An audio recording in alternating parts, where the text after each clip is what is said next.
Hello नमस्कार सभी विद्यार्थियों का स्वागत है। ये हम कॉलीफ्लावर को लेकर के बात करेंगे। भारत में ये कॉलीफ्लावर 1822 में डॉक्टर जेमिंगसन के द्वारा भारत में इंट्रोड्यूस की गई थी। अगर इसके बोटनिकल नेम की बात की जाए तो ब्रेसिका ओलेरेसे इसका बोटनिकल नेम है। फैमिली ये ब्रेसिकेसी फैमिली से संबंध रखती है और भूमध्य सागरीय क्षेत्र इसका उत्पत्ति स्थल आपको दिखाई देगा।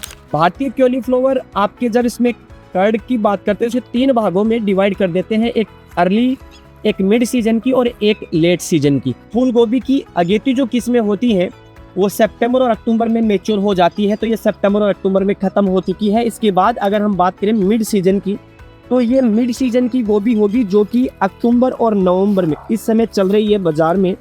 और इसके बाद मिड सीजन में जैसे आपके पूसा हिम ज्योति क्या है मिड सीजन की, और पूसा हिम ज्योति की एक और खास बात है ये सेल्फ ब्लांच्ड वैरायटी है। सेल्फ ब्लांच्ड का मतलब इसके पत्ते इस प्रकार से आते हैं कि इसके ऊपरी भाग को कवर कर लेंगे, इसे कहते हैं ब्लॉन्चिंग। सेल्फ ब्लॉन्चिंग की समस्या से मुक्त है।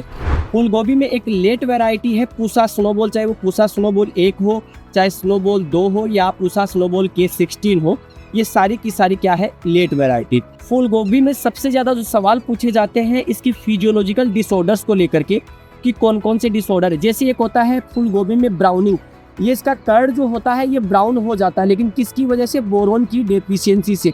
इसी प्रकार एक फूल गोभी में होता है वेबटेल। वेबटेल क्यों होता है? मोलिब्डेनम की कमी से होता है, जिसका प्रभाव आपकी अम्लीय मृदाओं में देखने को मिलेगा।